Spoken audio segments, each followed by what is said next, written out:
Good morning, guys. Let's see. Set that up like that. I hope all of you are doing well. I've got an interesting one for you today. A little bit on the advanced side.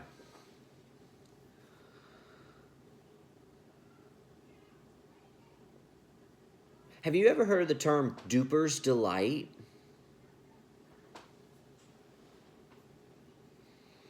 Or maybe have you ever seen an action movie where the villain is going on their monologue about how they're gonna, destroy the world, or, their plans, whatever their evil plans are, they're going on their thing where they're basically telling their plans, but, in some way where they feel that the hero isn't picking up on what they mean, A lot of times we'll watch these movies, and if you watch them multiple times, you'll see earlier in the scenes where the villain has indeed sprinkled bits and pieces of their diabolical scheme throughout the show, throughout the movie.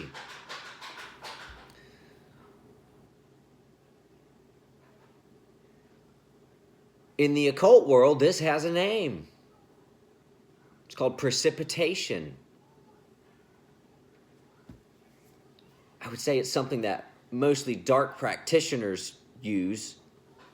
The light worker, I would say their form of precipitation is called affirmation.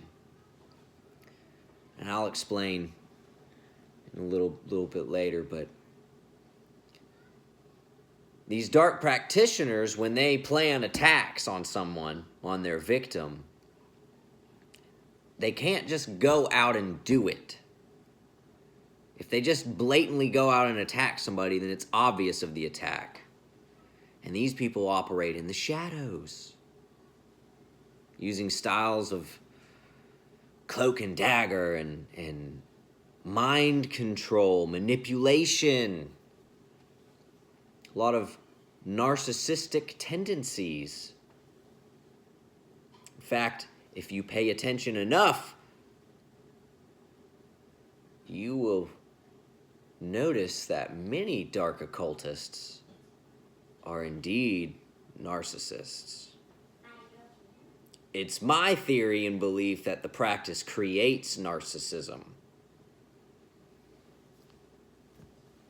Maybe I'll write a book or something about it later.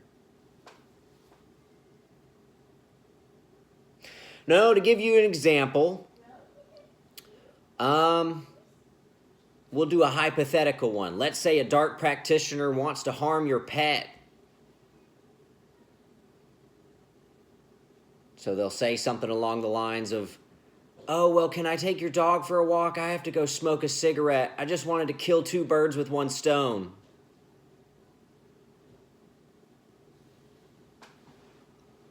Seems harmless enough, right? They could be precipitating a future attack. That's just a hypothetical example. Don't take that into too much thought.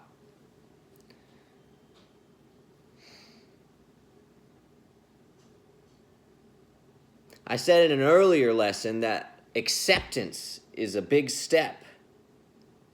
You must understand that you have to accept these things. They need you to accept the attack in your mind for it to work completely the way that they want it to. Because again, these attacks are cloak and dagger. They're not going to be obvious.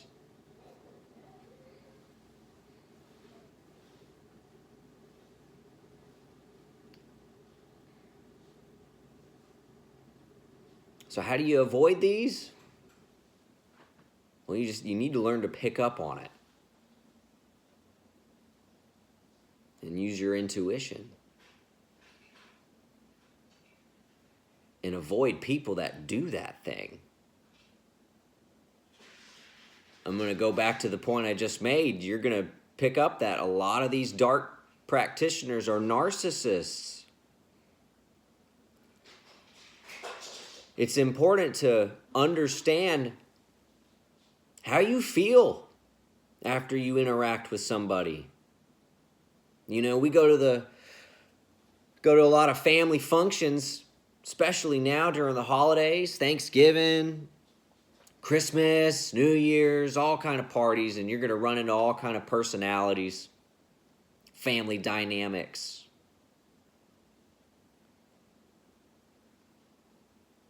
Hopefully mostly good.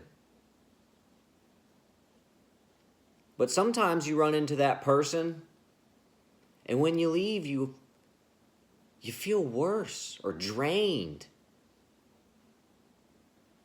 than when you started, when you first interacted with them. You could have just dealt with a narcissist or an energy vampire.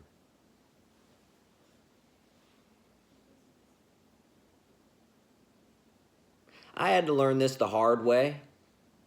I had to reflect and look in and figure out that, well, really I had to ask myself, why do I feel this way or act this way when I'm around certain people? I'm not normally like this, but for some reason when I go around certain people, I feel and think and act old ways.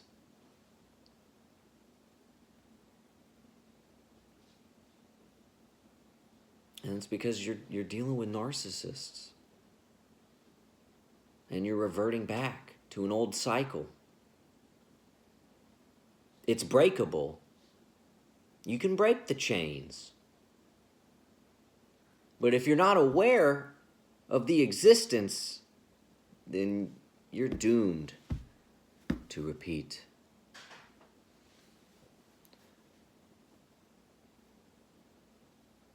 There's an online therapist, psychiatrist, psychologist guy, and I watch him every now and then, and he's got a great way of explaining it.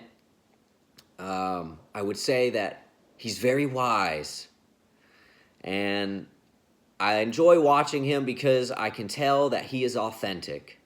I can very much tell that he comes from a place where he has suffered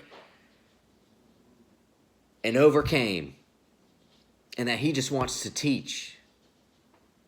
It's funny, sometimes you watch some of these guys that are like online therapists and you just kind of pick up that they're narcissists too.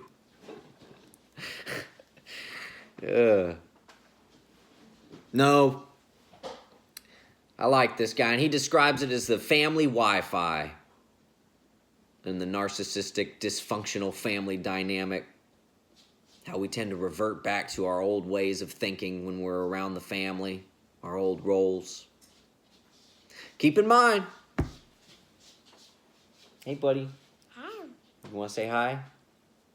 Hi. You want to say hi? Hi. All right, guys. Well, I think that's enough for today. You have a good one.